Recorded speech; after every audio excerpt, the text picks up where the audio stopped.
Welcome back to the Chasing Common Ground podcast. It's funny because I also help with the PT Profit podcast. And so as I'm recording this, I almost start saying the intro for another show.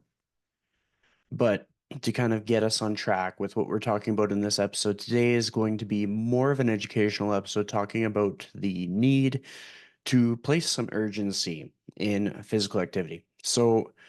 To give us some backstory here, since the mid 2000s, there has been a noticeable decline in physical activity levels across North America. Sedentary lifestyles driven by increased screen time, remote work, and urbanization have contributed to this decline.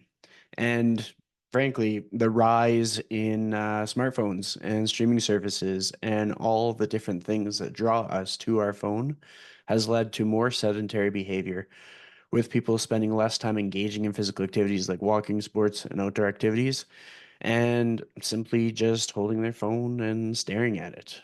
So, despite this overall decline, there's a lot of people that are aware of what fitness is, the ways that they can practice it, and the businesses that evolve around fitness, things like Orange Theory or the corporate Globo gyms, as they call them, and just the simple idea of a personal trainer. We have to remember that, like 40 years ago, personal trainers really were not commonplace. And now, probably 1 in 5 people that you talk to, in at least in an urban center, have probably worked with, know, or have thought about working with a personal trainer.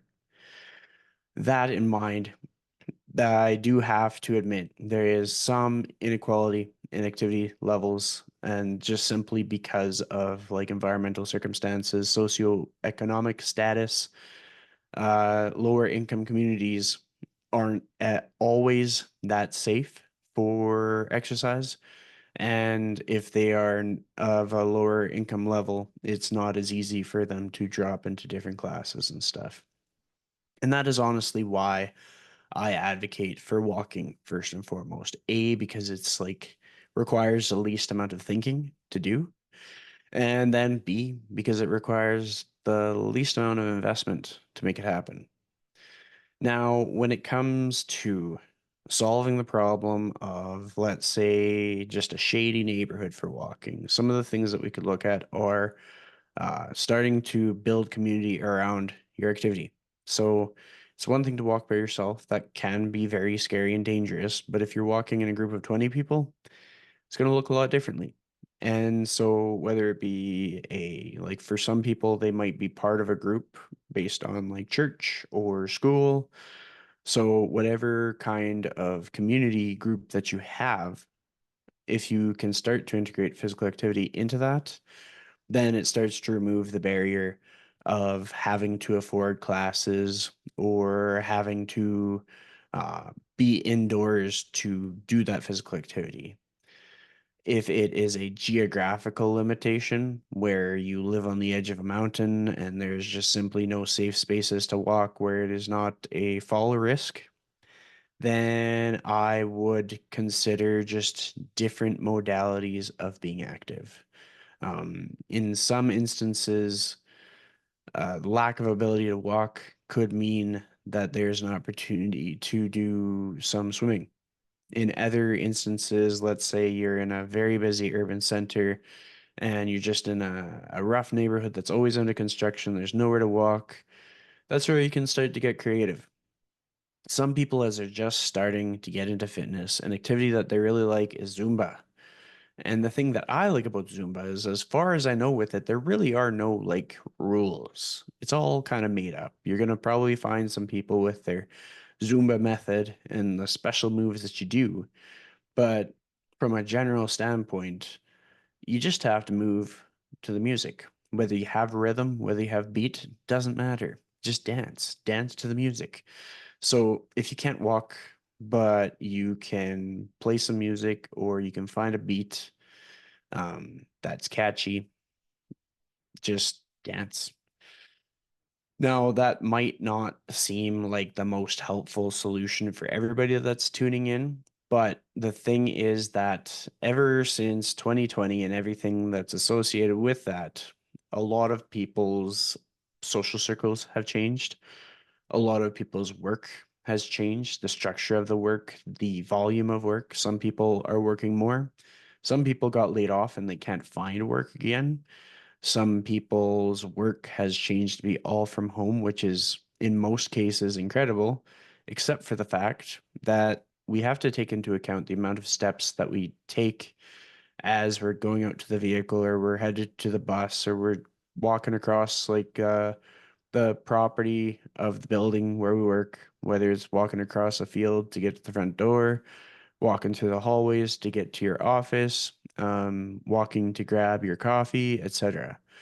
So then, if your work has changed, where you simply, there is no like essential reason for you to leave the house, you honestly, you have to start making up reasons. Even if it feels impractical, even if it feels like other things should take priority, even if it feels like it's not really necessary because there's nothing like really alarmingly wrong now, the evidence is overwhelmingly in favor of you walking every single day. And the downside is if you just simply choose not to, the things that tend to creep up are things like Alzheimer's, dementia, heart disease. All these things are very hard to detect and see coming. And so it's for that reason, and because I care about the people that I know, it's become that much more important to quite bluntly promote physical activity. And it 100% can start with just simply increasing your walking to a level in which you are walking a bare minimum of 7,000 steps every day. And if you are walking 1,000 steps, you would just simply meter that up week by week, day by day. Um, you don't have to do 7,000 overnight if you are getting 150 steps a day, but look at a 10% increase week by week. Look at something that is stepped up so that your body isn't completely overwhelmed by such a sudden shock, but so that you have a plan to progress over time. Maybe like a deadline to which by that day you will be averaging 7,000 steps per day. They're essentially what it comes down to with steps is most of the studies show that about 7,000 is the amount of steps to reach where you would basically achieve majority of the benefits that you would get from walking. But we also have to factor in the deliciousness of the food that is at the different businesses, at like how things are produced. Like if you compare a meal that is made with whole foods to a meal that is processed and you just have to heat it up in the oven in the microwave, the calorie footprint is much different because A, the food that is processed is going to include a lot of different flavors, a lot of different additives that make it delicious, but also cause us to probably inflate our portion sizes a bit. Maybe not in where we're tracking, but in the realities of how much we truly had to eat. Similar to how people like to show you what a tablespoon of peanut butter is. And in more cases than not, everybody's idea of a tablespoon of peanut butter is probably 2.5 tablespoons of peanut butter in reality because it's like a heaping spoon or it's a spoon, then you licked the spoon because there's extra on it. Like just there's some kind of a discrepancy where we are overshooting things. And so if it's something like a delicious coffee from Starbucks, that's 500 calories, but we're like, it's just a coffee. Because we're thinking about when somebody who drinks a black coffee just has a coffee. It's two different things, very different outcomes. Or we can think about when you're like, it's just a piece of pizza. But like a piece of pizza that's delivered to your house from like a chain pizza place could very easily be like 200 to 300 calories per piece, kind of depending on the size of the pizza and the ingredients on it. Whereas if you made the pizza yourself, chances are that pizza you made yourself is going to be a little bit more dense, a little bit more filling, depending on the style of dough that you make, depending on the toppings that you add on. But when you're making a pizza for yourself, and I've talked about this with a lot of my online clients, you have the opportunity to make a high protein dough. You can make it taste like regular dough. You can also add leaner cuts of meat instead of relying on things like bacon and pepperoni. You could just use some cut up chicken. You could take some beef and put that on there. And it can still taste delicious. You can load it up with vegetables. You can add your cheese, but you just have a little bit more control over your energy balance in that you can achieve a lean and healthy body composition while still enjoying pizza. So, bringing us back to the health concerns that lead me to record this episode is that heart disease is still one of the leading causes of death in North America. Despite the fact that everybody's probably heard of the brand Peloton, despite the fact that everybody probably knows where there is a gym near their home, whether they've been in there or not, they probably can locate a gym without having to Google it. They've probably driven past one with neon lights, or they know someone in their network who goes to a gym, who works at a gym. So people are aware of fitness and people are aware of health and people have access to education. You can create your workout program through ChatGPT. There's all kinds of things that you can do, and yet still heart disease remains the leading cause of death. And these are statistics according to the CDC that about 697,000 people died from heart disease in the US in 2020, accounting for one in every five deaths. And so physical inactivity increases the risk of heart disease by 20 to 30%. And so if you were so much as active, you could reduce the amount of risk for heart disease and potentially, as part of a greater collective, reduce the amount of people dying from heart disease. And when we are comparing US statistics to Canadian statistics, most Canadian statistics are limited simply because our population is the size of like one US state. Our population is very comparable to California or Texas population. And I would have to say that overall, we have very similar statistics to the US. So if you're a Canadian listening, essentially take the US statistic and adopt it as ours too, because we are not that much further ahead and we have the cold climates, which make it very difficult for people who aren't set up to be active to stay active.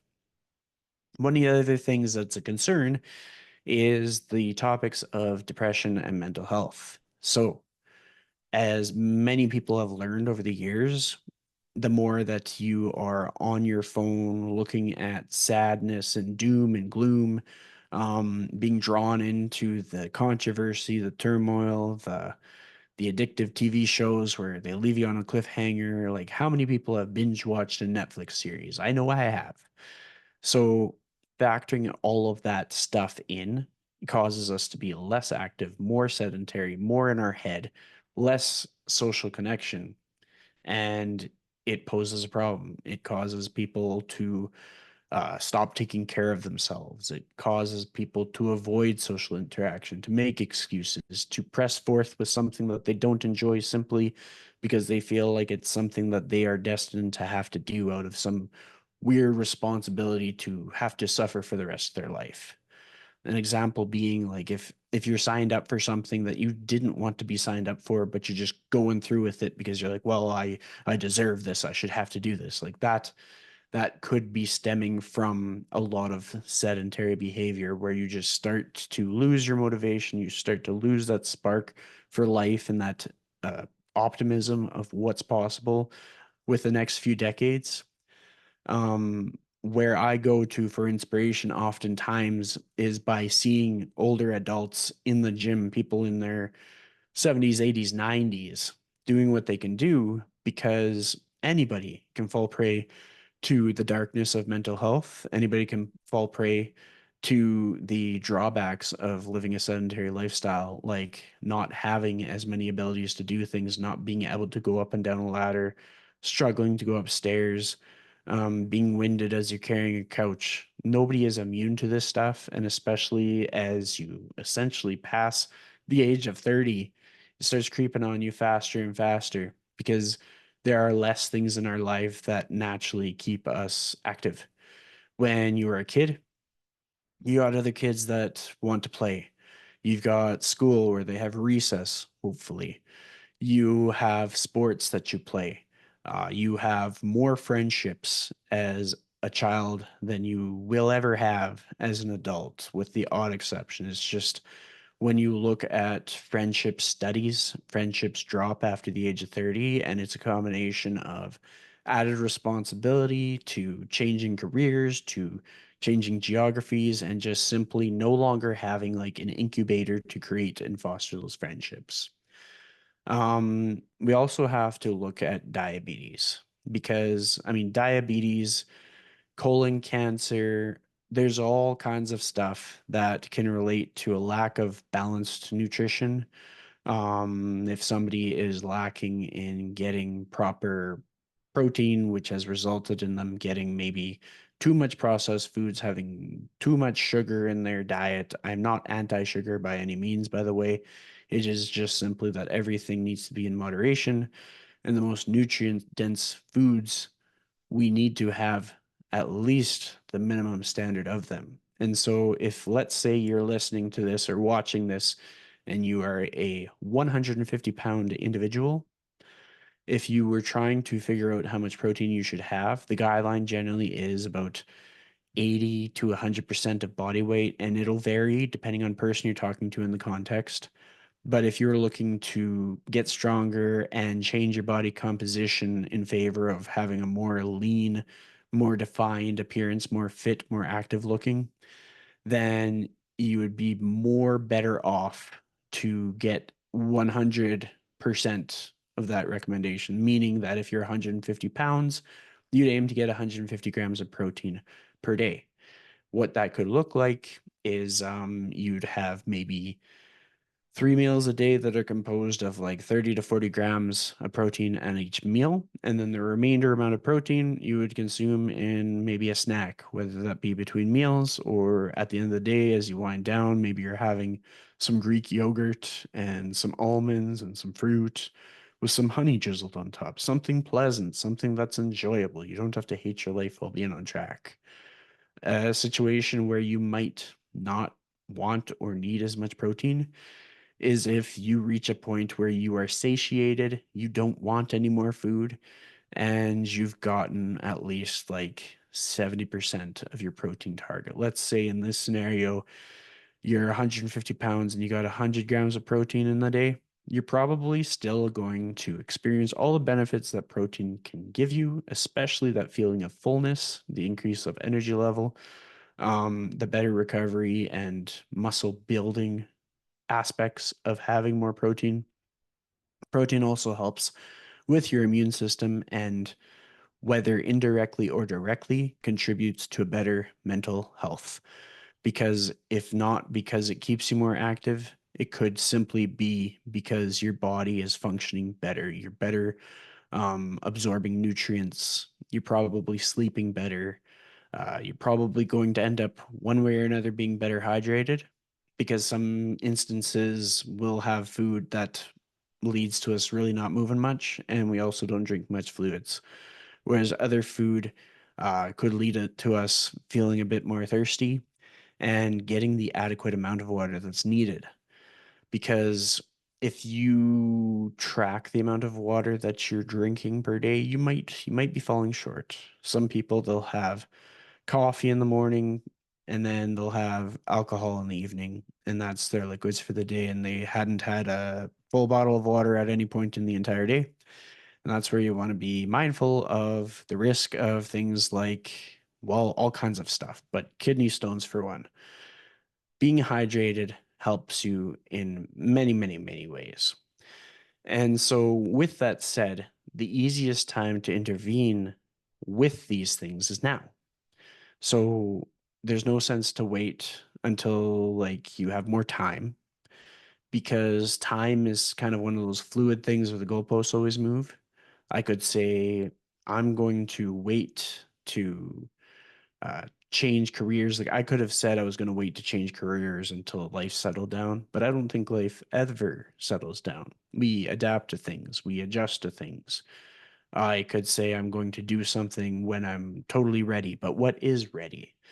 And so it's it's unequivocally tougher to make a change in your lifestyle at a later age than it is at the present age.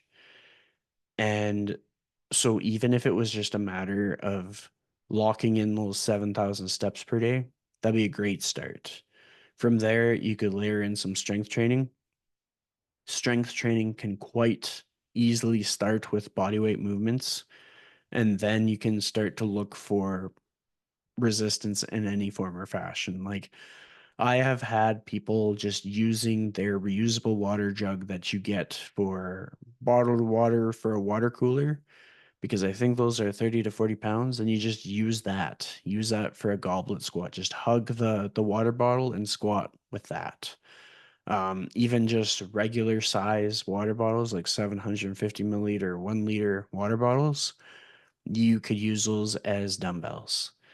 So cost doesn't have to be a barrier. You can get creative and start being active. And if you have the means, then you can start looking at, okay, let's find an environment to train. Let's look at the gyms in the area. Let's go somewhere that's fun to go to with familiar faces, with equipment that's fun to use, or let's find a facility where a trainer that is engaging, that can give you that sense of connection, community, and education all in one. Find something like that. Um,